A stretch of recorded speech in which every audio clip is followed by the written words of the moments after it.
Livro Campo de Batalha da Mente, Vencendo a Batalha em Sua Mente. Parte 3. Mentalidades de Deserto. Capítulo 19. Não posso evitar. Simplesmente sou viciado em resmungar, censurar e me queixar. Mentalidade de deserto número 4. Porque isso é grato, é aprovado, aceitável. Que alguém suporte tristeza, sofrendo injustamente por motivo de sua consciência para com Deus. Pois afinal, que glória há se pecando e sendo esbofeteados por isso, o suportais com paciência. Se, entretanto, quando praticais o bem, sois igualmente afligidos, sem o merecer, e o suportais com paciência, isto é aceitável e grato a Deus. 1 Pedro 2, 19 e 20. Até que aprendamos a glorificar a Deus com nossas atitudes durante tempos difíceis, não seremos libertos.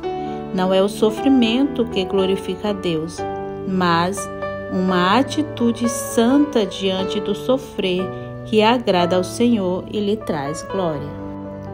Se vamos obter desses versículos o que Deus quer que tenhamos, teremos de tê-los vagarosamente e digerir cada frase e cada sentença completamente.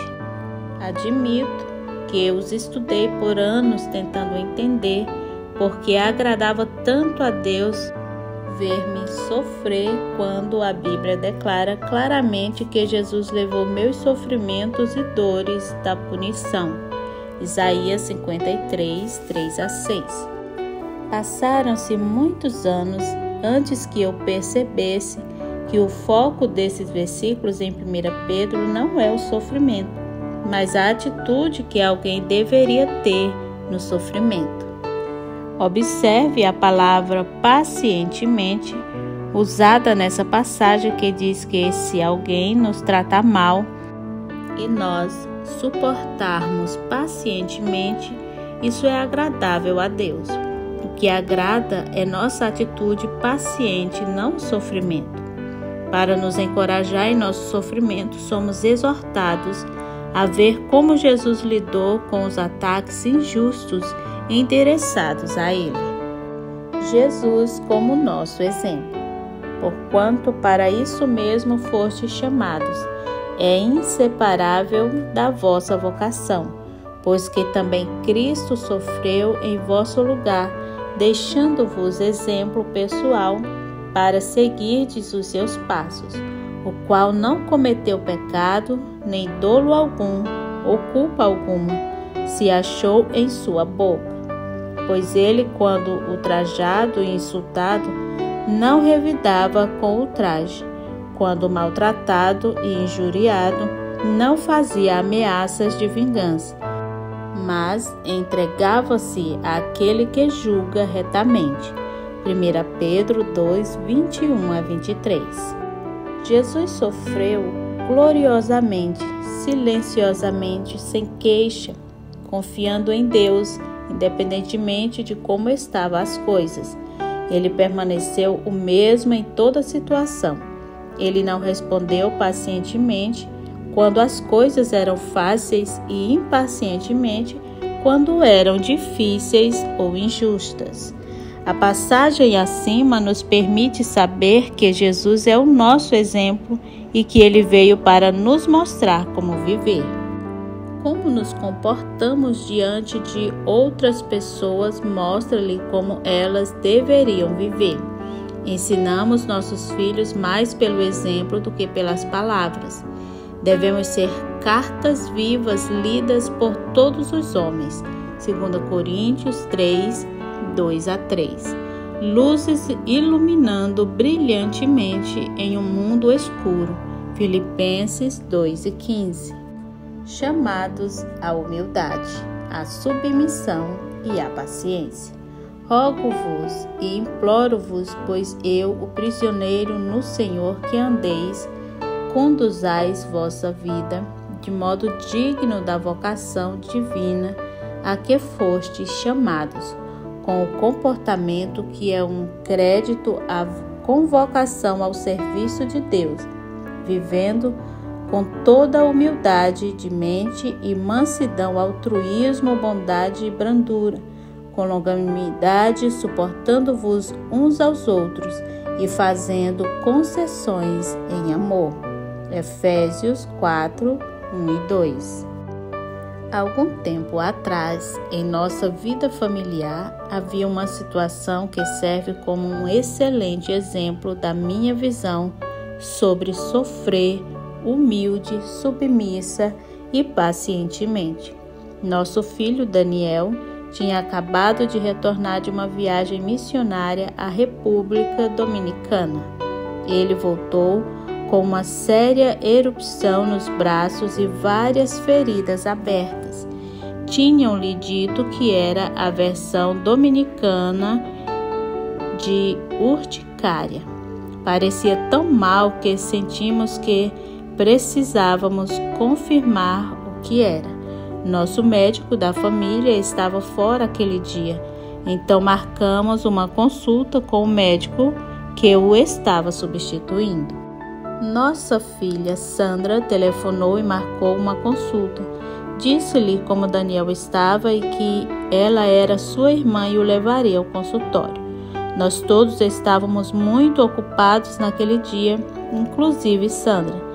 Depois de dirigir 45 minutos, ela chegou ao consultório, onde lhe disseram: desculpe-me, mas é nossa norma não atender menores desacompanhados de um dos pais. Sandra explicou que quando ligou, ela tinha dito especificamente que estaria trazendo seu irmão, que ela frequentemente o levava ao médico por causa das nossas viagens. A enfermeira manteve-se firme em que ele precisava ter um dos pais com ele. Sandra tinha a oportunidade de sentir-se irritada. Ela havia se esforçado para acrescentar essa incumbência ao seu já apertado esquema apenas para descobrir que seus planejamentos e esforços foram todos em vão. Ela tinha outros 45 minutos de viagem de volta, esperando por ela, e tudo parecia um grande desperdício de tempo.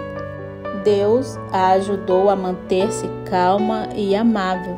Ela chamou Dave, que estava visitando a mãe dele, e ele disse que viria e cuidaria da situação. Dave sentiu-se direcionado a passar pelo nosso escritório e a apanhar alguns dos meus livros e fitas, sem mesmo saber o que faria com eles. Ele apenas sentiu que deveria apanhá-los.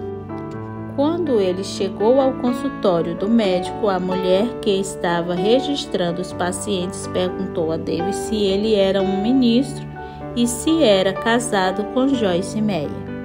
Ele respondeu que sim, e ela disse que tinha me visto na televisão e tinha ouvido tanto os nomes das pessoas da família que imaginou se poderia ser a mesma pessoa. Dave conversou com ela um pouco e deu-lhe um dos meus livros sobre cura emocional. Meu motivo em contar-lhe essa história é este: e se Sandra tivesse perdido a calma e ficado impaciente? Seu testemunho ficaria marcado, se não arruinado. Na verdade, poderia ter causado um dano emocional à senhora que me assiste na televisão e então observa minha família comportando-se mal. Muitas pessoas no mundo estão tentando encontrar Deus, e o que nós lhe mostramos é muito mais importante do que o que lhes dizemos. É importante, é claro, que verbalmente compartilhemos o Evangelho, mas fazer isso e negar o que dizemos com nosso comportamento é pior do que não dizer nada. Sandra suportou pacientemente seu sofrimento naquela situação, e a palavra de Deus afirma que somos chamados para esse tipo de comportamento e atitude.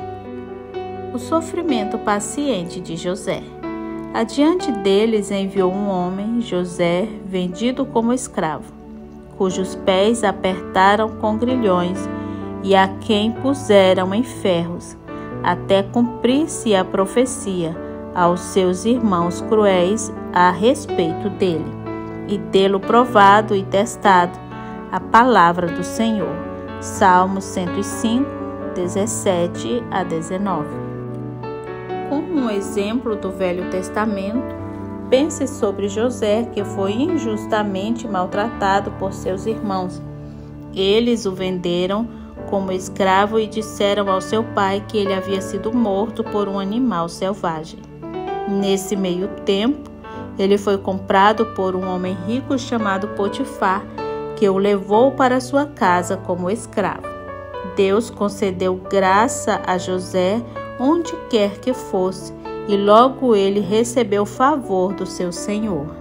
José continuou sendo promovido, mas outra coisa injusta lhe aconteceu. A esposa de Potifar tentou induzi-lo a ter um caso com ela, mas como era um homem íntegro, ele não quis nada com ela. Mentindo ao seu marido, ela disse que José a tinha atacado, o que o levou a ser preso por algo que não havia feito. José tentou ajudar os outros o tempo todo em que esteve na prisão. Ele nunca se queixou e, como tinha uma atitude correta ao sofrer, Deus finalmente o libertou e promoveu. No final, ele teve tanta autoridade no Egito que ninguém mais no país estava acima dele, exceto o próprio faraó. Deus também justificou José no que diz respeito à situação com seus irmãos. Eles tiveram de vir a José para comprar comida quando toda a terra estava em um período de fome. Mais uma vez, José demonstrou uma atitude piedosa, não maltratando seus irmãos, ainda que merecessem. Ele lhes disse que o que eles haviam feito de mal, Deus havia transformado em bem, que eles estavam nas mãos de Deus, não nas mãos dele, e que ele não tinha o direito de fazer nada, exceto abençoá-los. Veja Gênesis capítulo 39 a 50. Os perigos da queixa. Não ponhamos o Senhor à prova. Não tentemos sua paciência e não avaliemos criticamente nem exploremos sua bondade, como alguns deles já fizeram e pereceram pelas mordeduras das serpentes. Nem murmureis como alguns deles murmuraram e foram destruídos pelo exterminador, morte. Estas coisas lhes sobrevieram como exemplos e aviso a nós, e foram escritas para a advertência nossa, para nos qualificar para a atitude correta pela boa instrução. De nós outros sobre quem os fins dos séculos têm chegado, sua consumação e período conclusivo. 1 Coríntios 10, 9 a 11. Nessa passagem, podemos rapidamente ver a diferença entre José e os israelitas. Ele não se queixou de forma alguma, e tudo o que eles fizeram foi lamentar-se sobre cada pequena coisa que não saía do jeito deles. A Bíblia é muito específica sobre os perigos de resmungar, censurar e queixar-se. A mensagem é bastante clara. A queixa dos israelitas abriu a porta para o inimigo, que veio e os destruiu. Eles deveriam ter apreciado a bondade de Deus, mas não o fizeram, e então eles pagaram o preço. O relato dos seus sofrimentos foi escrito para nos mostrar o que acontece se nos comportarmos da forma como eles o fizeram. Queixamo-nos com a boca se antes não tivermos nos queixado em pensamentos. Queixar-se é definitivamente uma mentalidade de deserto que nos impedirá de atravessar para a terra prometida. Jesus é nosso exemplo e deveríamos fazer o que ele fez. Os israelitas queixaram-se e permaneceram no deserto. Jesus louvou e foi ressuscitado dos mortos. Nesse contraste, podemos ver o poder do louvor e ações de graça, e também o poder de queixar-se. Sim, queixar-se, resmungar, murmurar e censurar tem poder, mas é um poder negativo. Cada vez que entregamos nossa mente e nossos lábios a qualquer deles, estamos dando a Satanás um poder que Deus não autorizou a ter. Não resmungue, censure, nem se queixe. Fazei tudo sem murmuração nem contenda, nem censura contra Deus, sem questionamento nem dúvida entre vós, para que vos torneis irrepreensíveis e sinceros, inocentes e incontaminados, filhos de Deus inculpáveis, sem defeito, incensuráveis, no meio de uma geração pervertida e corrupta, espiritualmente pervertida e perversa, na qual resplandeceis como luzeiros, estrelas ou faróis brilhante claramente no mundo escuro. Filipenses 2, 14 e 15. Algumas vezes parece que o mundo inteiro está se queixando. Há muito murmúrio e queixa e tão pouca gratidão e apreciação. As pessoas se queixam sobre seu trabalho e seu chefe, quando deveriam ser agradecidas por terem um trabalho regular e apreciar o fato de não estarem vivendo em um abrigo para desempregados em qualquer lugar ou em pé na fila da sopa. Muitas daquelas pessoas pobres ficariam emocionadas por terem um emprego, apesar das suas imperfeições. Elas estariam mais do que desejosas de tolerar um chefe não tão perfeito para ter um salário regular, viver na própria casa e cozinhar a própria comida.